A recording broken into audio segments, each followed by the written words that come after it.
You just heard us talk about it. We've had a lot of wild weather over the last couple of days in southwestern Idaho. Thunderstorms brought heavy wind and rain, leaving behind massive puddles and knocking trees onto roads and even onto houses. And on the cars, as you can see there, standing water causing headaches for drivers, strong winds knocking out power to thousands of people across the Treasure Valley. And it looks like we are not quite out of the woods yet. We've got team coverage tonight. Abby Davis is standing by with the latest on the damage from the storms and what people can do to prepare themselves for another one. We're going to get to her in just a minute, but first, meteorologist Sophia Bliss is here to explain what is going on right now out there and what we can expect overnight and even going in a little till tomorrow. Yeah, so we are seeing a little bit of more calming storms that are losing power on the radar right now, getting a little bit weaker, but we do expect those showers to continue into the overnight hours. So one thing I've been watching is some of these storms have just not moved for about the past hour and a half, just not moving at all. And you can see I've circled those areas.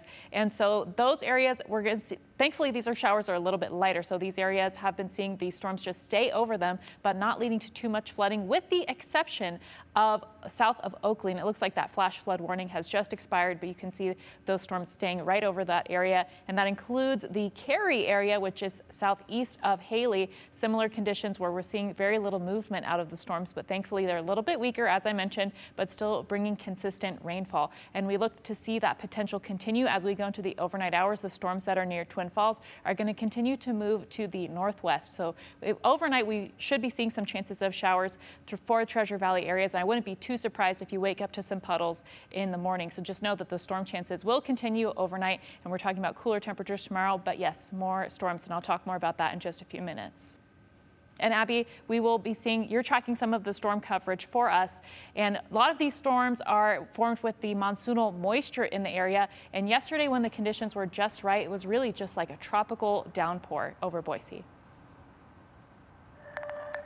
Well, not just the rain, Sophia. I mean, just look at the mess behind me. Obviously, there were some pretty strong winds. We're on the Greenbelt. You can see it is completely blocked. We're right here in Garden City behind the Riverside Hotel. This is just one of the areas that these pretty severe weather situations have impacted the last couple hours and really the last day, obviously, with that big storm yesterday. I talked to a local employee downtown. He works at a bar that is below street level. He said once that water started coming in, it was all they could do to grab the buckets, the mops, and some rags. I was just in awe, really. What started as a regular shift at Devil's Den. I'm the shift lead down here, the bar lead, also manage the kitchen. Ended with some not so usual rain that Joshua Ronert says quickly flooded the place. So I noticed water starting to come, the door was shut, starting to come over here, and I opened up the door and there's water like yay high, like where my socks are, just like flooding this entire area. And anytime you open the door, it just flooded through. All the way through the wood planks and onto the floor. Just had to, you know, batter down the hatches and get my crew just mopping up.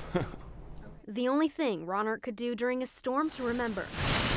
I've been a forecaster in this market now for almost a decade. During that time, KTVB meteorologist Rachel Garceau says she's never seen anything like it. Businesses had water up to their doors in the basement. People were getting rescued from the streets. The connector was shut down for flooding. It was pretty intense. She says it doesn't take a lot of water. Floodwater can be deceiving. To become dangerous. It only takes 6 inches of rushing water to sweep an adult off their feet, so even less if it's a child or maybe an animal. When it comes to cars, 12 inches of water, just 1 foot, is all it takes to sweep away a normal-sized car. Typically, Ada County Highway District Deputy Director of Maintenance Jennifer Behringer says storm drains can handle the amount of rain. The storm system's built for what we typically see in this area. But for Tuesday's storm, so when you get these very rare instances, it just requires a little bit of patience for the water to find its way through the system. Behringer says ACHD crews were out until 2:30 in the morning. We deployed 5 Vector trucks. Each truck has a 3,000 gallon capacity to suck the water up off the roadway.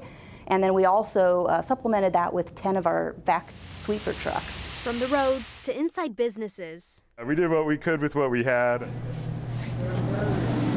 Ronert says they're also just trying to clean up the mess.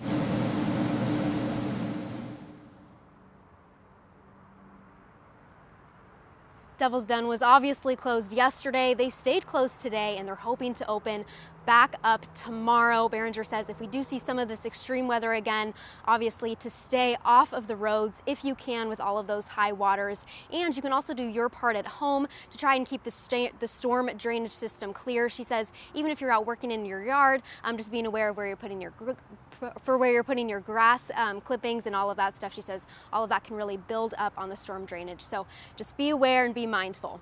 Yeah, we saw a lot of roads flooded yesterday, not just in those residential areas where people might live, but some of those main arterial roads like Orchard and Chinden, too. Orchard and Chinden, I mean, I don't know if I've ever seen that section. Not that bad. Not because of flooding down there. All right, thank you very much, Abby.